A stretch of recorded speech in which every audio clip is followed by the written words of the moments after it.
너의 하나님 여호와가 너의 가운데에 계시니 그는 구원을 베푸실 전능자이시라. 그가 너로 말미암아 기쁨을 이기지 못하시며 너를 잠잠히 사랑하시며 너로 말미암아 즐거이 부르며 기뻐하시리라 하리라.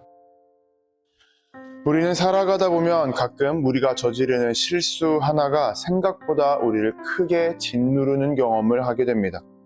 처음에는 그저 내가 좀 하나 실수했구나, 내가 좀 잘못했구나 라는 마음으로 시작되지만 어느 순간 그 실수가 우리 마음 가운데에서 계속해서 반복되기 시작합니다. 밤에 눕게 되면 그 실수가 더 또렷해지고 아침이 되어도 그 실수가 우리의 마음 곁에서 떠나지 않게 됩니다.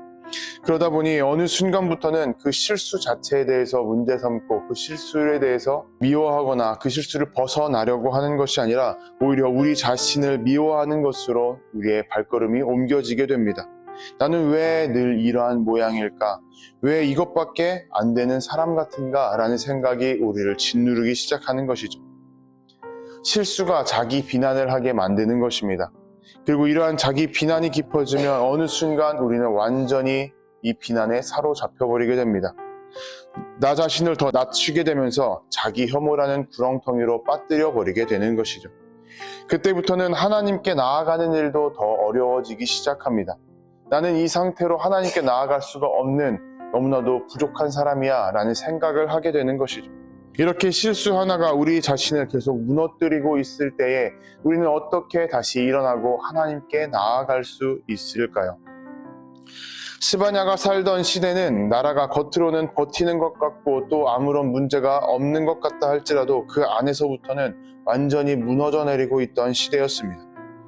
유다 백성들은 하나님을 안다, 하나님을 믿는다 말하고 있으면서도 하나님이 아니라 세상의 욕심과 자신들의 이득을 생각하며 살아갔습니다. 힘이 있는 사람들은 힘이 없는 사람들을 더 억압하며 살아갔고 그 가운데에는 거짓과 욕심이 너무나도 자연스럽게 흘러나왔던 것이죠. 삶은 점점 거칠어졌고 백성들 간 서로 간의 신뢰도 점점 멀어지기 시작합니다. 그 가운데 결국 다른 나라와의 전쟁이 발발하게 되었고 그 유다 공동체 전체가 완전히 와해되었고 흩어지고 말게 되었습니다. 사람들은 살기 위해서 흩어져 버릴 수밖에 없었던 것이죠. 그리고 그들은 그 마음 가운데에 우리는 다시 돌아갈 수 없을 거야, 다시 회복될 수 없을 거야, 나는 너무나도 부족한 사람이야 라는 그러한 마음 가운데에 빠져들고 있었습니다. 그런 상황 가운데에서 하나님께서는 흩어진 사람들을 다시 부른다고 말씀하셨습니다.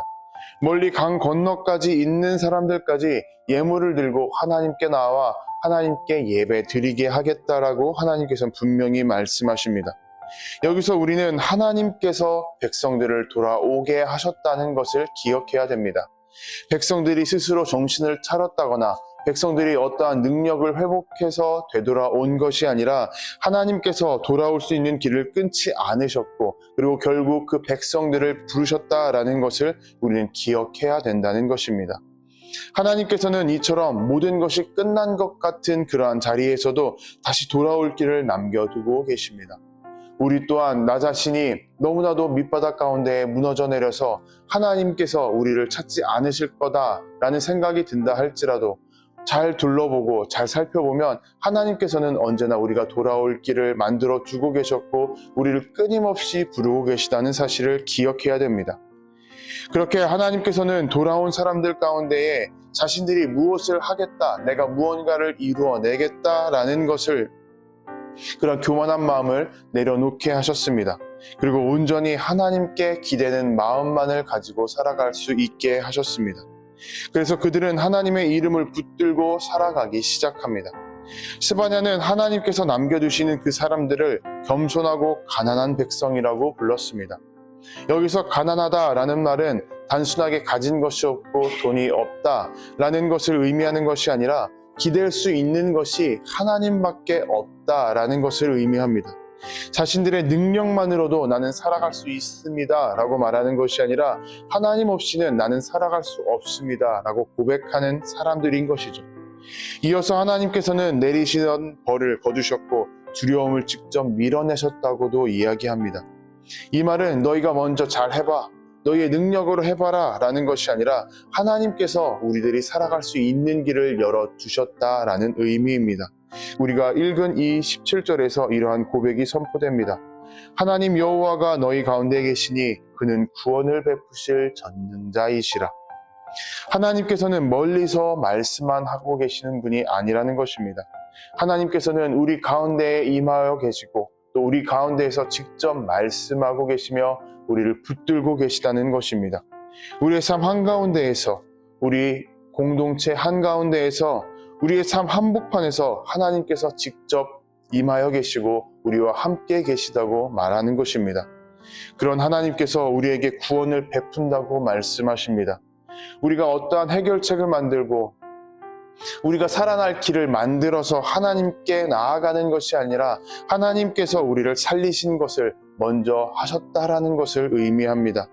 하나님께서는 마지못해서 우리를 붙들어 주시고 우리를 사랑한다 말씀하시는 것이 아니라 온전히 기쁨 가운데에서 우리를 사랑하고 계시기 때문입니다. 그가 너로 말미암아 기쁨을 이기지 못하시며 너를 잠잠히 사랑하시며 너로 말미암아 즐거이 부르며 기뻐하시리라. 오늘 본문이 말하는 회복은 상황만 조금 좋아지고 그 가운데서 우리가 하나님께 돌아갈 수 있는 것을 말하는 것이 아닙니다. 하나님께서 우리가 무너져 있을 때에 우리 삶 가운데 직접 다가와 주셨고 그리고 직접 우리를 살려 주셨으며 우리를 기쁨으로 붙들어 주신다고 우리에게 분명히 말씀하고 계십니다. 그러한 삶의 회복을 우리에게 분명히 선포하고 있다는 사실을 우리는 기억해야 됩니다. 여러분, 하나님께서는 우리가 밑바닥 가운데 무너지고 있을 때, 우리가 도저히 하나님 가운데에 되돌아갈 수 없다고 느끼고 있을 때에 우리를 붙잡아 주시는 구원을 베푸시는 전능자라는 사실을 기억해야 됩니다. 우리가 우리의 능력으로 버텨내고 일어나 길을 만들어내는 것이 아니라 하나님께서 우리에게 먼저 길을 열어주고 계십니다. 그리고 하나님께서는 마지못해 우리를 붙드시는 것이 아니라 기쁨으로 사랑하시고 기뻐하신다는 것을 우리는 또한 기억해야 됩니다. 그래서 오늘 하루 우리는 하나님께서 우리 가운데 계시다는 그러한 고백을 입으로 증거하며 우리 마음 가운데에 두고 하나님께서 우리를 향해 베푸시는 구원을 기대하며 담대히 살아가는 우리 모두가 되기를 주님의 이름으로 도전하고 축복합니다.